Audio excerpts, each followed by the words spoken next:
Malkajgiri commissionerate పరిధిలో కల్తీ మసాలాల తయారీ విక్రయ కేంద్రాలపై పోలీసులు మెరుపు దాడులు నిర్వహించారు. ఈ దాడుల్లో సుమారు 1,50,00,000 రూపాయల విలువైన మసాలాలు, ముడి సరుకు యంత్రాలను స్వాధీనం చేసుకున్నారు.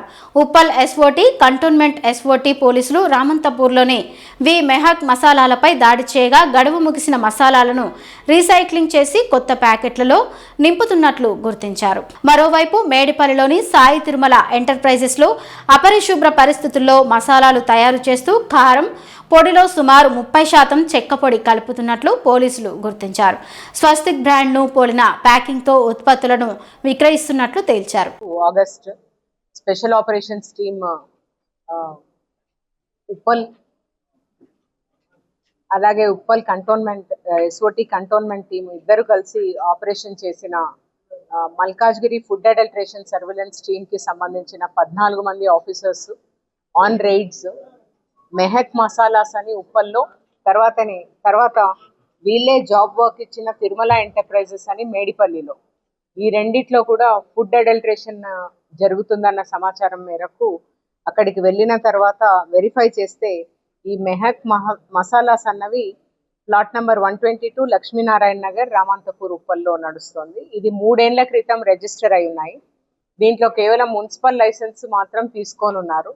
అండ్ వాళ్ళకు ప్యాకింగ్ లైసెన్స్ కానీ ఎటువంటి ఫుడ్ అంటే వాళ్ళే తెచ్చి వాళ్ళే తయారు చేసి వాళ్ళే కలపడానికి సంబంధించిన ఫుడ్ FCI లైసెన్స్ కూడా వాళ్ళకు ఏమీ లేదు.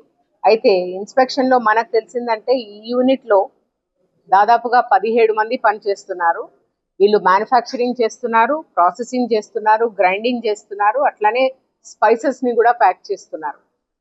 అయితే మనకు ఫర్దర్గా తెలిసినది ఏమంటే దీంట్లో 3 రకాల అడల్ట్రేషన్ నడుస్తుంది. ఒకటి ఆల్రెడీ ఎక్స్పైర్ అయిపోయిన ప్రోడక్ట్స్ ఏవైతే ఉన్నాయో అవి ఓపెన్ చేసి అవి తీసి మళ్ళీ ఫ్రెష్ ప్యాకెట్స్లో 1 kg ప్యాకెట్లో అది వేయడం, ఫ్రెష్ డేట్ సీల్ చేయడం, ఇది ఒకటి.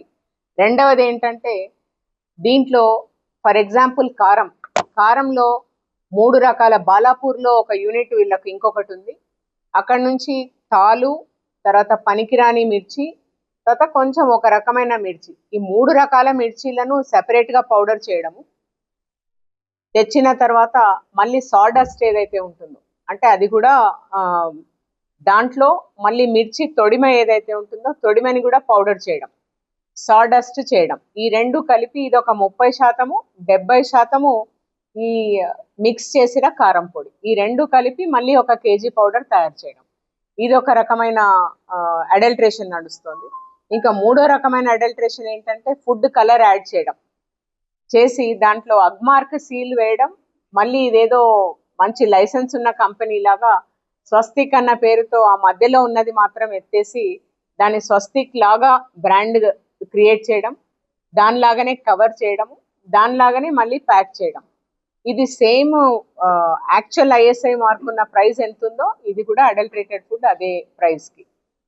ఇంకా 3వ రకమైనది ఏంటంటే స్పైసెస్లో కలర్ వేయడం, తర్వాత తుప్పు తాలు ఉన్నవన్నీ కూడా మళ్ళీ అదేదో ISI మార్క్ ఉన్నట్టుగా దానిని సీల్ చేసి మళ్ళీ kg ప్యాకెట్స్ లాగా అమ్మడం. అయితే దీంట్లో ఇది అన్లాఫుల్ మానిటరీ గెయిన్ కోసం చేస్తున్నారు, 3 సంవత్సరాలుగా చేస్తున్నారు. వీళ్ళు చేయడమే కాకుండా వీళ్ళు ఇంకా డిఫరెంట్ ప్లేసెస్లో జాబ్ వర్క్ ఇచ్చినట్టుగా మనకు తెలుస్తుంది. అట్లా ఒక జాబ్ వర్క్ ఇచ్చిన ప్లేసు మేడిపల్లిలో మనము సీజ్ చేసిన ప్లేస్. అయితే ఇనీషియల్ మ్యానుఫ్యాక్చరింగ్ ప్లేస్లో దాదాపుగా ఈరోజు 210 kgల ప్రసిద్ధి red chilli powder, turmeric powder ఒక 60 kgలు, స్పైస్ మాస్టర్ కొరియాండర్ పౌడర్ అంటే ధనియాల పొడి ఒక 60 kgలు, అట్లానే అదర్ మెటీరియల్స్ ఇప్పుడు జీరా పౌడర్ ఉంది, అట్లానే పెప్పర్ పౌడర్ ఉంది, తర్వాత కార్న్ ఫ్లోర్ ఉంది. దీని మీద ఏమీ లేదు కానీ రాయడం మాత్రం దీన్ని ఎవరు టచ్ చేయకూడదు, ఇన్స్ట్రక్షన్స్ చదువుకోండి, తర్వాత ఇది ఎవరి నాట్ ఇంటెండెడ్ ఫర్ ఇంజెక్షన్, ఇట్లంతా చేయడము అమ్మడం. తర్వాత ఇది మనం రెడ్ చిల్లీ పౌడర్ చూస్తే మొత్తం దీంట్లో న్యూట్రిషనల్ ఇంగ్రీడియంట్స్ కూడా రాస్తున్నాయి, కానీ వీళ్ళకు ఏ రకమైన అలాంటి పర్మిషన్స్ కానీ ప్రొక్యూర్మెంట్కి లేదు, మ్యానుఫ్యాక్చరింగ్కి లేదు, తయారీకి లేదు, ప్యాకింగ్కి లేదు. Only municipal licence to run that particular space మాత్రం వీళ్ళకు ఉన్నది. ఇవన్నీ కూడా పెప్పర్ పౌడర్ చూసుకుంటే పెప్పర్ పౌడర్లో పెప్పర్ లేదు, అంటే ఒక 10% పెప్పర్ ఉంది, పెప్పర్ పౌడర్ స్మెల్ రావడానికి, ఇంకా మిగిలిందంతా కూడా అడల్టరేటెడ్ మెటీరియల్. ఇదంతా కూడా మళ్ళీ ఫుడ్ టెస్టింగ్ ల్యాబ్కి FSLకి పంపించడం జరుగుతుంది. బట్ ఇలాంటి ధనియా, హల్దీ, జీరా ఇవన్నీ కూడా మ్యానుఫ్యాక్చరింగ్ అండ్ ప్రాసెసింగ్ యూనిట్లో మొత్తం 5 రకాల మెషిన్లు ఉన్నాయి. దానికి సంబంధించిన ప్యాకింగ్ మెటీరియల్ ఉంది. టోటల్ ప్రాపర్టీ ఇవాళ సీజ్ చేయబడినది దాదాపుగా 1,25,00,000 వర్త్ ప్రాపర్టీ. అయితే దీంట్లో దేవనేని భూపేష్ అన్న అతన్ని మనము కస్టడీలోకి తీసుకోవడం జరిగింది. దీని ఓనర్ వచ్చి కవితా నరేష్ అన్న పేరుతో ఈ లైసెన్స్ ఉన్నది. అట్లానే మనము మేడిపల్లిలో సీజ్ చేసిన 2వ కేసులో వీళ్ళు వాళ్ళకు జాబ్ వర్క్ ఇస్తారు. వాళ్ళ పేరు సాయి తిరుమల ఎంటర్ప్రైజెస్. అయితే SOT Malkajgiri and Malkajgiri food adulteration team కూడా సర్విలెన్స్ టీము కలిపి ఇది ఇక్కడ రైడ్ చేయడం జరిగింది అలాంగ్ విత్ మేడిపల్లి పోలీస్. ఈ రైడ్లో it was involved in manufacturing, మళ్ళీ ప్యాకింగ్, స్టాండర్డైజేషన్ కూడా. అంటే ఇది ISI మార్క్ ఉంది, అగ్మార్క్ ఉంది, తర్వాత దాని ఎక్స్పైరీ డేటు, తర్వాత దాని న్యూట్రిషనల్ వాల్యూ, ఇది హైట్స్ ఆఫ్ అడల్టరేషన్. ఇంకా తర్వాత స్వస్తిక్ బ్రాండ్ ప్యాకేజింగ్ కూడా ఉంది. అది కూడా వాళ్ళే తయారు చేసి అదే స్వస్తిక్ బ్రాండ్ ప్యాకేజింగ్గా కూడా పెట్టడం జరుగుతుంది. అయితే పర్సన్స్ దీంట్లో ఇన్వాల్వ్ అయిన వాళ్ళు ఇద్దరిని ఇప్పుడు కస్టడీలోకి తీసుకోవడం జరిగింది, సత్యనారాయణ అండ్ రుద్రశేఖర్ అని.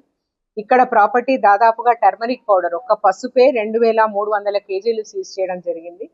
చిల్లీ పౌడర్ 3,350 కేజీలు సీజ్ చేయడం జరిగింది. కొరియాండర్ పౌడర్ అంటే ధనియాల పౌడర్ 5,140 కేజీలు సీజ్ చేయడం జరిగింది. గరం మసాలాలు ఒక 100 కేజీలు. టోటల్ వర్త్ ఇక్కడ 25 లక్షల వర్త్ మెటీరియల్ సీజ్ చేయడం జరిగింది. 2,111. దీనికి ఎవరైనా కూడా ఫుడ్ అడల్టరేషన్ ఉంది, పలానా చోట నడుస్తుంది అన్న ఒక ఇన్ఫర్మేషన్ మీద ఖచ్చితంగా మా ఎంఫాస్ టీమ్స్ పనిచేస్తుంది. 3 సంవత్సరాలు అయింది ఈ యూనిట్ పెట్టి. మనం చూసిన ప్రకారం ప్రిలిమినరీ ఎగ్జామినేషన్ ప్రకారం ఇంకా ఫర్దర్గా మనం అసెస్ చేసుకోవాల్సి ఉంది. దాదాపుగా 15 మందికి జాబ్ వర్క్ ఇచ్చామని చెప్తున్నారు. అంటే మరి ఏ ఏరియాస్లో ఇచ్చారన్నది కూడా మనం ఇంకా ఫర్దర్గా వెరిఫై చేయవచ్చు. లేదండి, మనమే ఇప్పుడు ఫస్ట్ కేసు అయ్యింది. Now we will verify whether there are any cases. వీళ్ళకు ఒక మ్యానుఫ్యాక్చరింగ్ యూనిట్ బాలాపూర్ ఏరియాలో కూడా ఉన్నట్టుగా తెలుస్తుంది.